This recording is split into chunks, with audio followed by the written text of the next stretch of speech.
नमस्कार साथियों, मैं अभिषेक अग्रहरी और आप देख रहे हैं निष्पक्ष वार्ता।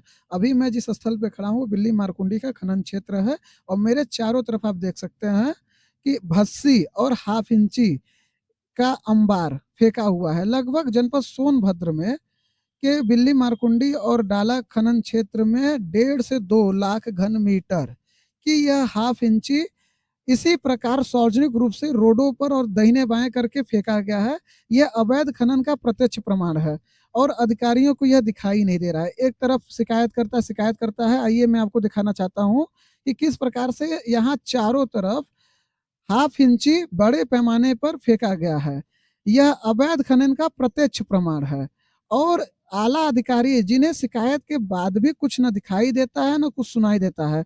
अधिकारी अपने मन मुताबिक ही काम करते हैं और स्थानीय स्तर पर निवास कर रहे गरीब और बेसहारा लोग शिकायतें कर करके थक गए हैं कि अवैध स्तर से होने वाले ब्लास्टिंग से उनके घरों में दरारें आ रही, उनके घर जर्जर होती जा रही है, लेकिन अधिकारी सुनवाई के नाम पर कुछ कार्रवाई नहीं कर रहे हैं।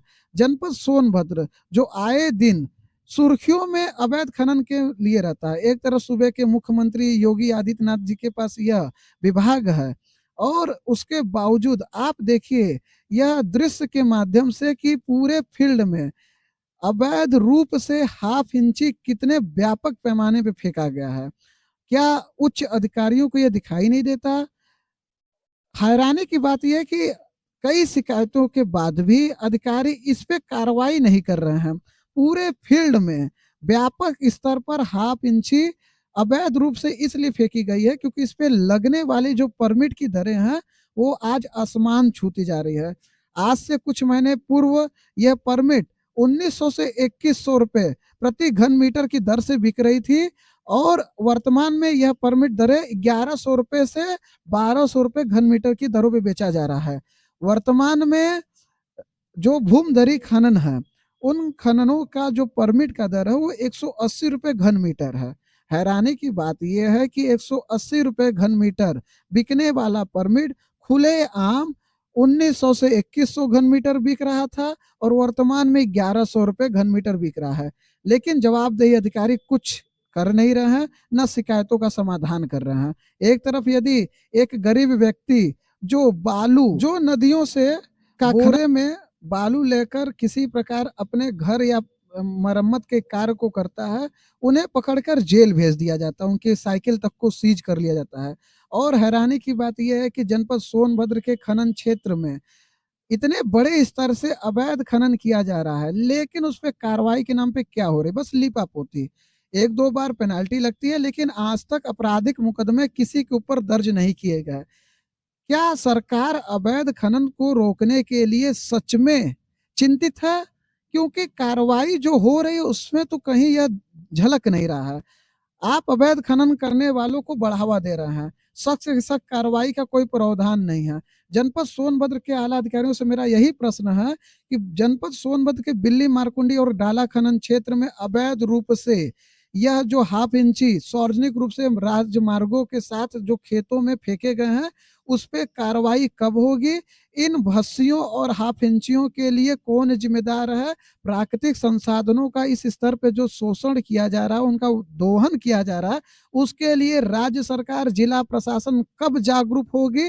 और जीरो टॉलरेंस की नीति की बात करने वाले अधिकारी क्या सच में जमीन पर उतर कर अवैध खनन करने वालों के खिलाफ उच्च कार्रवाई करेंगे? साथ ही जो दरें निर्धारित है उन दरों में परमिट आम जनमानस को कब उपलब्ध होगा?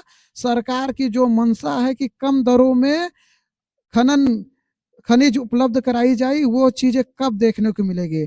आप देख सकते हैं मैं जिस स्थल पे खड़ा हूँ उस स्थल के चारों तरफ अवैध रूप से हाफ इंची फेंकी गई है। ये हाफ इंची इसीलिए फेंकी गई है क्योंकि इस पे जो लगने वाली परमिट की दर है वह आज आसमान की ऊंचाइयों पर है और जवाबदेही अधिकारी को न कुछ दिखाई देता है न ही कुछ सुनाई देता है। अब सवाल के दायरे में तो जिला प्रशासन भी आते हैं और खनन प्रशासन भी आते हैं कि वह अवैध रूप से काम कर रहे लोगों के खिलाफ कब कड़ी से कड़ी कार्रवाई करते हैं या यह प्रक्रिया आगे भी इसी प्रकार चलता रहेगा?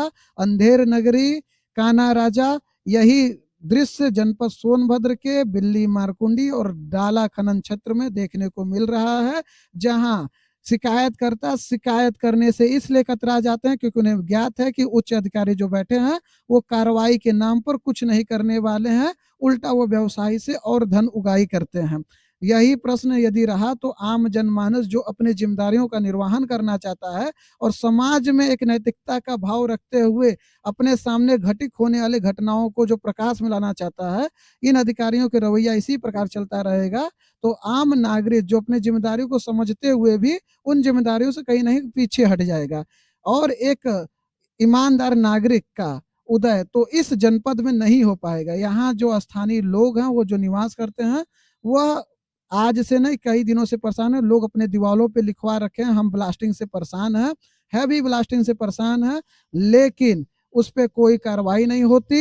एक तरफ खनन नीति में साफ शब्दों में दर्शाया गया है कि ब्लास्टिंग का स्तर उतना ही होगा जिससे स्थानीय स्तर पर किसी की व्यक्तिगत संपत्ति या निजी संपत्ति पे कोई प्रभाव नहीं पड़ेगा, लेकिन इन नियम कानूनों को जूते की नोक पे रखकर मनमाने ढंग से व्यवसायियों से पैसे ऐंठ रहे अधिकारी कब जागेंगे और जवाबदेही के लिए कब सामने आएंगे।